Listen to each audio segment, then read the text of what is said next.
میرے عزیزوں، ہندوستان کے حالات میں اگر آپ کو بتاؤں، یہاں کے پس منظر کو آپ کو پہلے سمجھنا ہوگا، پھر اعلیٰ حضرت کی ذات آپ کو سمجھ میں آئے گی۔ اللہ کے حبیب صلی اللہ تعالیٰ علیہ وسلم کے وارث اور حضور اکرم صلی اللہ علیہ وسلم کے نائب یا علماء امت نے کس طرح کی قربانیاں دی۔ ہندوستان کے حالات ایسے تھے، ایسٹ انڈیا کمپنی کے نام سے انگریز اپنے قدم جما رہے تھے، اور انگریز جب یہاں پر پھیلنا شروع ہوئے، پہلے انہوں نے بنگال کو اپنے قابو میں کیا، پھر اس کے بعد گوا میں، ادھر ادھر علاقوں میں اپنی کمپنی کے نام سے شروع کیا، بمبئی کو قبضے میں لیا۔ یہ وہ دور تھا جب یہاں پر مغل سلطنت آخری سانسیں لے رہی تھی۔ بہادر شاہ ظفر جس کے آخری حکمراں رہے ہیں، یہ کمزوری کے ایام تھے، مغل سلطنت کی علالت کا دور تھا، اور انگریزوں نے اس کمزوری کا فائدہ اٹھا کر کے ہندوستان میں اپنے قدم جمائے۔ جانتے ہیں اس وقت پورے ہند میں، ابھی ہندوستان کی تقسیم نہیں ہوئی تھی، یہ بنگلہ دیش بھی ہندوستان کا حصہ تھا، یہ پاکستان بھی ہندوستان کا حصہ تھا، افغانستان کے بھی کئی علاقے ہندوستان کے حصے میں آتے تھے، بڑا ہند تھا اس زمانے میں۔ پورے بر صغیر اس کو کہا جاتا ہے، سب کانٹیننٹل ہندوستان کو، بر صغیر، شبہ القارۃ الہندیہ اس کو عربی میں کہتے ہیں، یعنی ایک انٹر کانٹیننٹل کے برابر ہی ہندوستان کو سمجھا جاتا ہے، تھوڑا چھوٹا اس سے۔ اتنے پورے علاقے میں پورے مسلمانوں کا عقیدہ ایک ہی تھا، وہ اہل سنت و جماعت، یا اگر کچھ تھے تو رافضی اور شیعہ تھے تھوڑے سے، لیکن پورے بر صغیر میں مسلمان صرف اہل سنت و جماعت تھے۔ انگریز جب یہاں پر ہندوستان میں آئے تو ان کو سب سے زیادہ خطرہ کس سے تھا؟ انہوں نے اپنی کتابوں میں لکھا، علماء اسلام سے انہیں خطرہ تھا۔ علماء اسلام ان کے خلاف کھڑے ہو سکتے تھے، اور ظاہر سی بات ہے اس وقت ابھی ترکی کی خلافت عثمانیہ بھی موجود تھی، اور ہندوستان میں مغل سلطنت تھی۔ مسلمانوں کا دبدبہ ایسا تھا کہ ایک بار اگر بادشاہ اسلام جہاد کا اعلان کر دے تو سارے کفن بردوش سڑکوں پر آ جاتے۔ ایک اعلان ہو جائے، نوجوان تو نوجوان، بوڑھے بھی راستوں پر آ جاتے اپنی جان اللہ کی بارگاہ میں پیش کرنے کے لیے۔ ہر زمانے میں ہمارے ہاں دائرہ اسلام میں، میں آپ کو بتاؤں، مرنے سے کبھی کوئی مسلمان خوف نہیں کھاتا تھا۔ اسی لیے 1947 کی جو آزادی کی جنگ ہے، اس میں آپ دیکھیں گے، تاریخ اگرچہ آپ کو بتائی نہیں جاتی، 1 لاکھ سے زیادہ مسلمانوں کی بھی موت اس میں ہوئی، شہادت ہوئی ہے، اور تقریباً 1857 سے اگر میں گناؤں 30,000 صرف علماء اہل سنت ایسے ہیں جن کو درختوں پر پھانسی پر لٹکایا تھا انگریزوں نے۔ یہ ہماری قربانیاں ہیں، اور انگریز یہ اچھی طرح سے جانتا ہے، جس کو اقبال نے کہا، یہ فاقہ کش موت سے ڈرتا نہیں ذرا، روح محمدی اس کے بدن سے نکال دو، عرب کو دے کر کے عجم کے تخیلات، اسلام کو حجاز و یمن سے نکال دو۔ انگریز یہی سوچتا ہے کہ یہ فاقہ کش موت سے ڈرتا نہیں، اس کے جسم سے روح محمدی نکال دو، عشق مصطفیٰ نکال دو۔ اس زمانے میں انگریزوں نے جب یہ دیکھا کہ یہاں ان کی یونٹی اور ان کے اتحاد سے ہمارے لیے خطرہ ہے، تو ظاہر سی بات ہے ہر زمانے میں منافقین کو خریدنے کی کوشش کی جاتی رہی ہے، ہر زمانے میں۔ وہ زمانہ بھی ایسا رہا کہ انگریزوں نے اپنے خلاف بولنے والوں کو کالا پانی کی سزا دی، انڈمان نکوبار بھیجا، پھانسی کی سزائیں دی، لیکن وہی انگریز چند علماء کو خریدتا رہا، چند مولویوں کو خریدا، اور ان کے درمیان، مسلمانوں کے درمیان اختلافات ڈالنے کی کوششیں کی، کیونکہ مشہور ہے، یہ میری اکیلے کی بات نہیں، سارے لوگ جانتے ہیں ڈیوائیڈ اینڈ رول کی پالیسی کس کی رہی ہے؟ انگریزوں کی رہی ہے، سب جانتے ہیں۔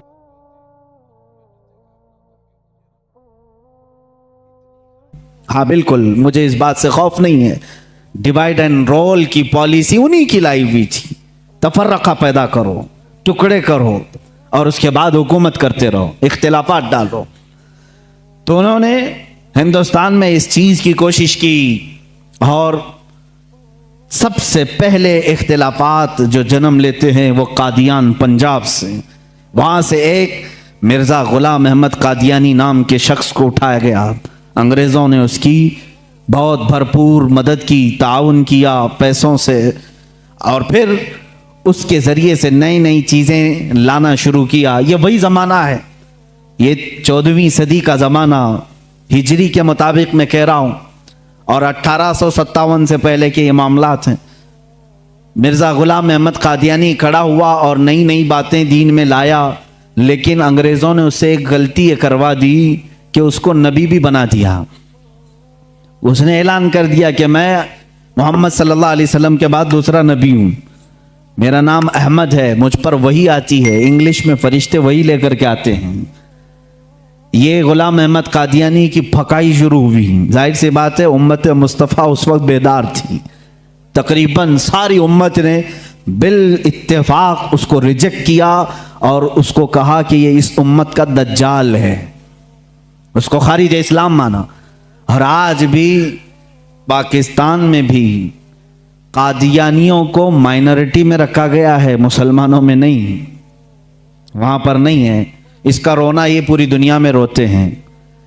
ان کا تعلق ہی نہیں ہے اسلام سے، کیونکہ ہماری بیس اور ہماری جڑ ہے ختم نبوت کو دل و جان سے ماننا.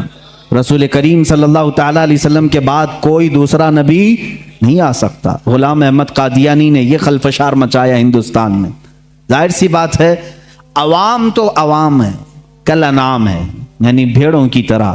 ہوتا یہ ہے کہ اگر آج بھی شیطان بھی کھڑا ہو جائے تو اس کے چند مرید تو ہو ہی جاتے ہیں. دیکھتے نہیں آپ کیسے کیسے باباؤں کے مرید ہوتے ہیں. ارے ان کی بیویوں کو یہ ورغلا کر کے اپنی بیوی بنا لیتے ہیں، تب بھی یہ مرید ہی بنا ہوا ہے. یہ ہوس کے پجاری. ایسے بھی حالات ہمارے سامنے موجود ہیں، حرام کاریاں کھلے عام دیکھتے ہیں پھر بھی اس کے مرید ہیں. اسی لیے میں کہتا ہوں یہ تو الگ بات ہے، شیطان اگر کھڑا ہو کر کے کہہ بھی دے کہ میں شیطان ہوں تب بھی تھوڑے مرید اس کے ہو ہی جائیں گے، کچھ تو بھلا کر دے گا یہ، معاذ اللہ رب العالمین. اسی طرح غلام احمد قادیانی کا کفر ظاہر تھا، ختم نبوت کا انکار تھا، باوجود اس کے کچھ ماننے والے اس کے فالوورز تھے، جس کی وجہ سے ہندوستان میں اختلافات کی ہوا شروع ہو گئی. اب یہاں پر معاملات ایسے آئے کہ پھر ایک علاقہ ایسا ہے، علی گڑھ مسلم یونیورسٹی کو تو آپ جانتے ہیں، لیکن اگر میں اب کھولوں بہت سارے تو کچھ لوگوں کے اب دلوں میں چبھن ہوگی، پیٹ میں درد بھی ہوگا. لوگ یہی کہیں گے کہ مولانا اختلافات کی بات کرتے ہیں، بانٹنے کی بات کرتے ہیں، فرقے کی بات کرتے ہیں. میرے عزیز، حق بات بتانے کو اگر تم فرقہ واریت سمجھو گے تو یہ تمہارا کوڑ ہے، یہ تمہارا مرض ہے. اگر کوئی یہ بتا دے کہ یہ شکر ہے یہ گوبر ہے تو تم کیا کہو گے؟ یہ فرقہ پیدا کر رہا ہے. فرقہ نہیں میرے عزیز، تجھے بتا رہا ہوں حلال کیا ہے حرام کیا ہے. میٹھا کھا لے اور غلاظت چھوڑ دے، اسی لیے تو علماء بتاتے ہیں. کیا ہمارا ذاتی کوئی جھگڑا ہے کسی سے؟ کوئی ہماری پراپرٹی پر آ کر بیٹھا ہوا ہے؟ کوئی میرے کپڑے چھینا ہوا ہے؟ کچھ نہیں ہے میرے عزیز. ہو جو باتیں میں عرض کر رہا ہوں اس کو توجہ سے سنیں، اور مجھے کسی کو گالیاں دینے میں کوئی شغف نہیں ہے اور نہ میری زبان ایسی، لیکن جو حقوق اسلام ہے اور دین کے جو حقوق ہیں وہ میں بتا کر رہوں گا. ایک طرف غلام احمد قادیانی کی خرافات، دوسری طرف سر سید احمد خان، اس نے ایک نئے فرقے کی بنیاد رکھی، نیچریت. یہ کیا تھا؟ یہ بھی انگریزوں کے پاس سے پڑھ کر کے آیا، جو بانی ہے مسلم یونیورسٹی کا. ظاہر سی بات ہے وہاں کے ٹیچرز، وہاں کے اساتذہ کو کچھ باتیں بری لگتی ہیں، کچھ باتیں بری لگیں گی، لیکن یہ حقیقت ہے اور تاریخ سے تم منہ موڑ نہیں سکتے.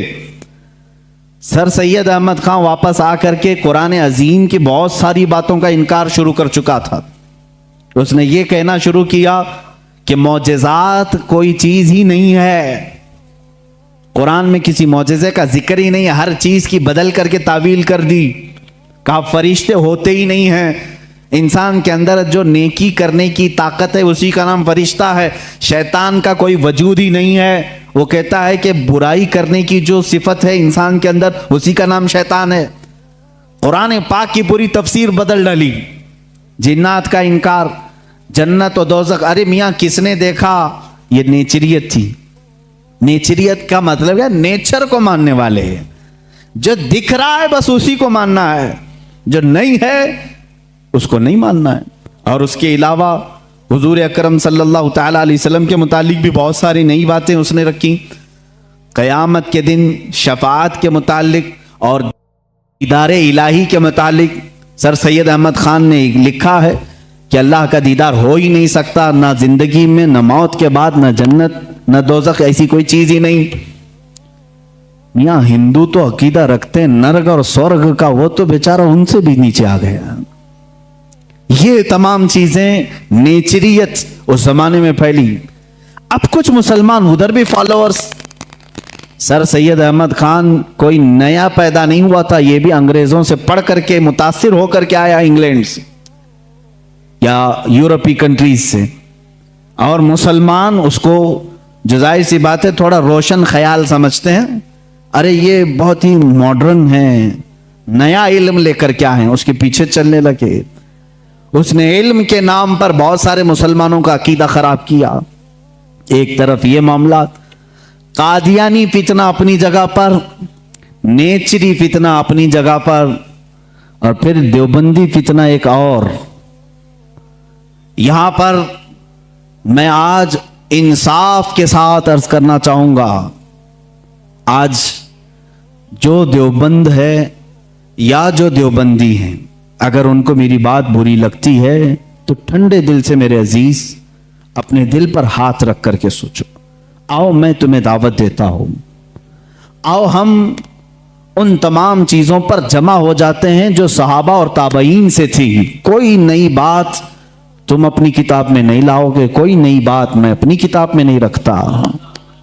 آؤ اتحاد کرو، میں اس اتحاد کا اعلان کرتا ہوں، لیکن جو نئی باتیں آئیں اس کا تم انکار کرو گے، علل اعلان کرو گے، اور یہ بھی کہو گے کہ ہم ان سے دور ہیں۔ ہوا یہ کہ اعلیٰ حضرت رضی اللہ تعالیٰ عنہ کے زمانے سے تھوڑے سے پہلے کی حالات میں بتا رہا ہوں آپ کو۔ دارالعلوم دیوبند کے بعد 4 علماء میں صاف صاف آج عرض کرتا ہوں جن کی کتابوں سے پوری امت میں تنازع پھیل گیا، اختلاف پھیلا۔ لوگ ہم کو اختلاف کا فتویٰ دیتے ہیں، اگر نہ یہ کتابیں آتی نہ یہ کوئی فتوے آتے۔ کتابیں لکھی گئی، کتابوں میں اچھی باتیں تھی، حضور صلی اللہ علیہ وسلم کی سیرت پر بھی کچھ کتابیں لکھی گئی، اللہ کی شان میں لکھی گئی، بہت ساری باتیں اچھی تھیں، لیکن بیچ میں چل کر کچھ عبارتیں ایسی کہ لڑکھڑا گئی، اور وہ اتنی لڑکھڑا گئی کہ عام مسلمان بھی اسے بولنا پسند نہیں کرے گا۔ براہین قاطعہ کتاب کا نام بول رہا ہوں، تقویت الایمان کتاب کا نام ہے، تحذیر الناس کتاب کا نام ہے، حفظ الایمان کتاب کا نام ہے۔ یہ وہ کتابیں جو آج چھپی نہیں ہیں، مارکیٹ میں چھپی ہیں، ابھی بھی موجود ہیں، ابھی بھی موجود ہیں۔ انہی کتابوں کی عبارات کی وجہ سے ہی تو یہ تنازع پھیلا پورے امت میں، اختلافات۔ اہل سنت و جماعت متحدہ متفقہ ایک ہی جماعت تھی بر صغیر میں۔ ان کتابوں کے آنے کے بعد ہوا کیا؟ ایک کتاب میں لکھا گیا اللہ جھوٹ بول سکتا ہے، نئی بات تھی۔ اس بات پر آج تک امت نے کبھی کسی بھی شیخ، کسی بھی بزرگ سلف صالحین سے مجھے عبارت لا کر کے دکھاؤ اس سے پہلے کوئی بات ہوئی تھی؟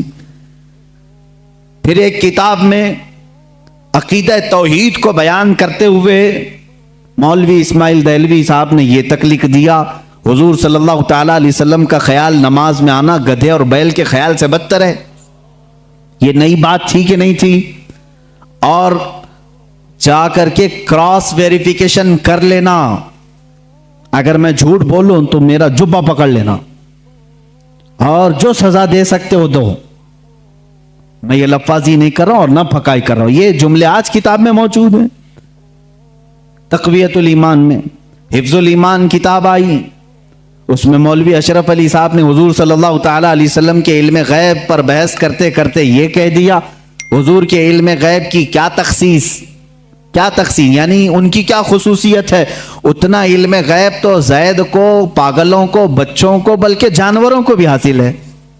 شیطان کا علم غیب تو قرآن سے ثابت ہے، انہوں نے کہا شیطان کا علم غیب قرآن سے ثابت ہے، حضور صلی اللہ علیہ وسلم کے علم غیب کی کیا خصوصیت ہے؟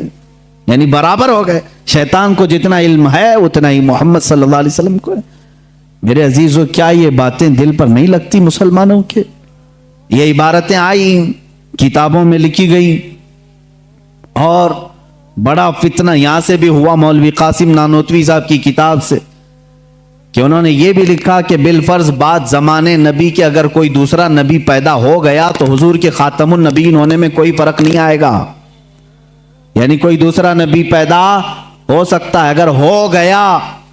اگر مگر کی بات ہی چھوڑو، جب حضور نے 1400 سال پہلے کہہ دیا، فرما دیا کہ میرے بعد کوئی نبی نہیں ہو سکتا تو نہیں ہوگا. آپ کتاب میں یہ نئی بات لکھنے کی کیوں ضرورت پیش کی؟ آپ کو کیوں ضرورت پیش آئی کہ اگر اب کے زمانے میں بھی کوئی نبی آئے گا تو حضور کے خاتم النبیین ہونے میں کوئی فرق نہیں آئے گا؟ تو آپ کی اس بات سے پتہ نہیں کتنے محلوں میں کہاں کوئی نبی ہونے کا اعلان کر دے گا. عزیزان گرامی وقار، یہ کتابیں پورا کا پورا ہندوستان ایک کھلبلی مچا چکی تھی، کوہرام بپا تھا، تنازعات میں گھر گئے. قادیانی اپنے نبی ہونے کا اعلان کر رہا ہے، ادھر ایک نیچری فرقہ ہے علی گڑھ سے جو قرآن کے معجزات کا انکار، حسیات کو صرف ماننے والا، نیچر کو صرف ماننے والا اور مغیبات کو نہیں تسلیم کرنے والا، اور ایک طرف عظمت رسالت صلی اللہ تعالی علیہ وسلم پر، رسول کریم صلی اللہ تعالی علیہ وسلم کے متعلق یہ سارے جملے آ رہے ہیں. چلو 100 سال کا عرصہ گزر گیا، آج بھی میں دعوت دیتا ہوں، آج تو سوشل میڈیا کا زمانہ ہے، میری یہ دعوت قبول کریں علماء دیوبند یا جو بھی، میں آپ سے اتحاد کر لوں گا، سینے سے سینہ لگا لوں، لیکن صرف یہ باتوں سے تم انکار کر دو اور کہو کہ وہی عشق رسالت ہمارے اندر ہے جو سیدنا ابو بکر صدیق میں تھا، سیدنا عمر فاروق میں تھا، عثمان ابن عفان میں تھا، حیدر کرار میں تھا، رضوان اللہ تعالی علیہ مجمعین. جو مشائخ اہل سنت نے ہمیں محبت رسول اور تعظیم رسول سکھایا ہے اسی پر ہمارا اتفاق ہے. آؤ، میں سینے سے سینہ لگانے کو تیار ہوں. ہم کون سا اختلاف چاہتے ہیں آپ سے؟ ہم کون سا اختلاف چاہتے ہیں؟ ہمارا یہ ایک بات یاد رکھ لیں، اگر میں آج نام لے کر کے کسی کو کہہ رہا ہوں تو صرف اس لیے کہ ہمارا دین ہی یہ کہتا ہے جو ان سے نا آشنا ہو اس سے ہمارا کوئی تعلق بھی نہیں. ہمارے رشتے ناتے اگر ہیں تو صرف عظمت رسالت سے جڑے ہوئے ہیں. جو نبی کا ہے وہ ہمارا ہے. اسی لیے سرکار مرشدی پیر و مرشد تاج الشریعہ رحمت اللہ تعالی علیہ نے فرمایا ہے، نبی سے ہو جو بیگانہ اسے دل سے جدا کر دیں. نبی سے ہو جو بیگانہ اسے دل سے جدا کر دیں. پدر مادر برادر جان و مال ان پر فدا کر دیں. اسی وقت ایمان کو پہنچو گے، اسی وقت ایمان کو پہنچو گے. اب یہ حالات میں بتا رہا ہوں آپ کو، انڈیا کے، ہندوستان کے، اکھنڈ بھارت کے حالات، مسلمانوں میں تفرقہ پیدا کیا انگریز، اور انہوں نے اپنے مال، اپنی حکومت، اپنی سلطنت کو پھیلانے کے لیے، بہادر شاہ ظفر کا قتل ہو چکا تھا.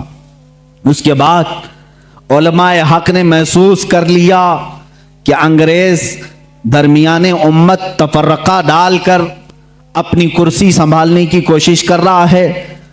تو وہ مرد مجاہد علامہ فضل حق خیر آبادی رحمت اللہ تعالی علیہ نے دلی کی جامع مسجد سے فتویٰ صادر فرمایا کہ انگریز ہندوستان کا دشمن ہے، ان سے قتال کرنا فرض ہے مسلمانوں کو.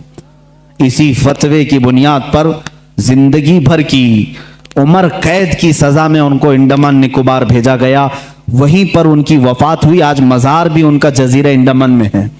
مولانا کفایت علی کافی رحمت اللہ تعالی علیہ جو 1857 کی یہ جو غدر ہے، اس کے بعد کے علماء اہل سنت کی بات میں کر رہا ہوں، انہوں نے محسوس کر لیا اسی زمانے میں کہ انگریز نے فرقہ پیدا کر دیا ہے. کچھ علماء اس کی بولی بول رہے ہیں. ظاہر سی بات ہے یہاں کچھ علماء جو مدرسہ بنا رہے تھے ان کو ماہانہ مشاہرہ مل رہا ہے انگریز حکومت سے. علی گڑھ کو پاؤنڈ آ رہے ہیں انگلینڈ سے، اور دیگر علماء کو پاؤنڈ آ رہے ہیں، اور یہاں جو علماء ان کی ان خرافات کو بیان کر رہے ہیں ان کو پھانسی پر چڑھایا جا رہا ہے. مولانا کفایت علی کافی رحمت اللہ تعالی علیہ جن کے اعلیٰ حضرت بھی بڑی عزت فرمایا کرتے تھے، وہی کفایت علی کافی جنہوں نے اپنی ایک نعت میں کہا تھا، کوئی گل باقی رہے گا نہ چمن رہ جائے گا، پر رسول اللہ کا دین حسن رہ جائے گا، اطلس و کم خواب کے پوشاک پہ نازاں نہ ہو، اس تنے بے جان پہ خاکی کفن رہ جائے گا۔ یہ جو نعت انہوں نے لکھی تھی اس وقت جب آپ کو پھانسی کے پھندے پر چڑھایا جا رہا تھا، یہ مولانا کفایت علی کافی، پھر مولانا عنایت احمد کاکوروی رحمۃ اللہ تعالی علیہ، جن کو جیل کی سلاخوں کے پیچھے انگریزوں نے بند کیا، اس ایک عالم ربانی نے پتھر کی ٹھیکری سے دیواروں پر پوری علم الصیغہ کتاب لکھ دی تھی، جو آج بھی عالم کورس کی کتاب میں پڑھائی جاتی ہیں۔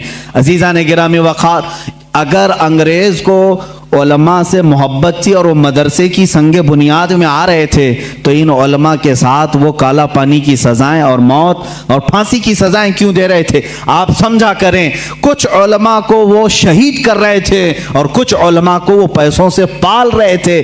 یہ حالات بڑے دیگرگوں تھے، امت میں تفرقہ، اختلافات آ چکے تھے۔ اب یہ وہ زمانہ تھا، نیچریت اپنے پاؤں پھیلا رہی ہے، قادیانیت اپنے پاؤں پھیلا رہی ہے، دہریت اپنے پاؤں پھیلا رہی ہے، اور ایک طرف غیر مقلدیت بھی اپنے پاؤں پھیلا رہی ہے۔ ہندوستان کی سرزمین جو اہل سنت و جماعت کا گہوارہ تھی، اولیاء کا مرکز تھی، یہ خواجہ ہند کا ہندوستان تھا، یہ محبوب الہی کی وراثت کی زمین تھی۔ یہاں صابر کلیری کے مجاہدات تھے، یہاں بابا فرید کے نغمے تھے، یہاں پر اولیاء کاملین کا گلشن تھا، یہ تمام صوفیاء کاملین کے پروردہ مریدین کا ایک عظیم گلستان تھا۔ اس گلستان کو کئی انگریزوں نے اپنے پاؤں سے کچلنا شروع کیا، اس میں خزاں آنے لگ گیا، اس حسین گلدستے میں، ہندوستان کے گلدستے میں پھول مرجھانے لگے۔ نیچریت کا غلبہ آیا ہے، وہابیت کا غلبہ آیا ہے، قادیانیت کا فتنہ سر ابھار رہا ہے، الہاد و بے دینی کا فتنہ سر ابھار رہا ہے۔ اب ہندوستان کی سرزمین پر ایک ایسے مرد قلندر کی ضرورت تھی جو موسیٰ کا جلال لے کر فرعون کے مقابل میں آئے، جو ابراہیم کی ثبات قدمی لے کر کے نمرود کے سامنے آئے۔ اب ایک ایسے مرد قلندر کی ضرورت تھی جو صدیق کی صداقت اپنے سینے میں رکھتا ہو، فاروق اعظم کی عدالت اپنے سینے میں رکھتا ہو، عثمان ابن عفان کے حلم و بردباری اپنے سینے میں رکھتا ہو۔ ہندوستان کو اب ایسے مرد قلندر کی ضرورت تھی جو حیدر کرار کی شجاعت بھی رکھتا ہو، غوث اعظم کا نائب ہو، خواجہ ہند کا وارث ہو۔ اللہ رب العزت نے ہندوستان کے سنی مسلمانوں پر وہ احسان عظیم فرمایا جب صوفیاء کے مرکز اور اولیاء کاملین کی خانقاہیں آواز دینے لگی، الہا اب ہند کا کیا ہوگا؟ یہاں تو اب چادریں نہیں، اب گاگریں نہیں، یہاں اولیاء کی بارگاہ میں آنے سے روکا جا رہا ہے، وسیلے کو شرک، استمداد کو کفر کہا جا رہا ہے، عظمت رسالت پر حملے ہو رہے ہیں، نماز میں رسول کے خیال آنے کو برا بھلا کہا جا رہا ہے، پیٹ پیچھے کی خبر نہ ہونے کی حضور کے بارے میں کہی جا رہی ہے۔ الہا اب کون اس دین کا وارث ہوگا، جانشین ہوگا، محافظ ہوگا، نگہبان ہوگا؟ آواز آئی غیب سے، اللہ رب العزت نے پورے ہندوستان کے اس سائے پر ایک ایسی عظیم سلطنت کو بیدار فرمایا جس سلطنت کا نام ہم یوں کہتے ہیں، ملک سخن کی شاہی تم کو رضا مسلم، ملک سخن کی شاہی تم کو رضا مسلم، جس سمت آ گئے ہو سکے بٹھا دیے ہیں۔ اس عظیم ہستی کو اللہ تعالیٰ نے جلوہ فرمایا جس کو پوری دنیا سنیت، اعلیٰ حضرت کنز الکرامت، جبل الاستقامت، دریائے نعمت، آقائے رحمت، کنز الکرامت امام اہل سنت امام احمد رضا خان فاضل بریلوی کے نام سے جانتی ہے۔ اسی لیے میں نے کہا احمد رضا کا تازہ گلستان ہے آج بھی، خورشید علم ان کا درخشاں ہے آج بھی، سب ان سے جلنے والوں کے گل ہو گئے چراغ، احمد رضا کی شمع فروزاں ہے آج بھی۔ عزیزان گرامی، اس امام اہل سنت فاضل بریلوی کی جس گھر میں ولادت باسعادت ہوئی وہ عام گھرانہ نہیں تھا، علمی گھرانہ تھا، بزرگوں کا گھرانہ تھا، تقوی و پرہیزگاری کے شعار رکھنے والوں کا گھرانہ تھا۔ اعلیٰ حضرت رضی اللہ تعالیٰ 10 شوال المکرم بریلی شریف میں سنیچر کے دن جب آپ کی ولادت ہوئی، ظہر کا وقت تھا، یہ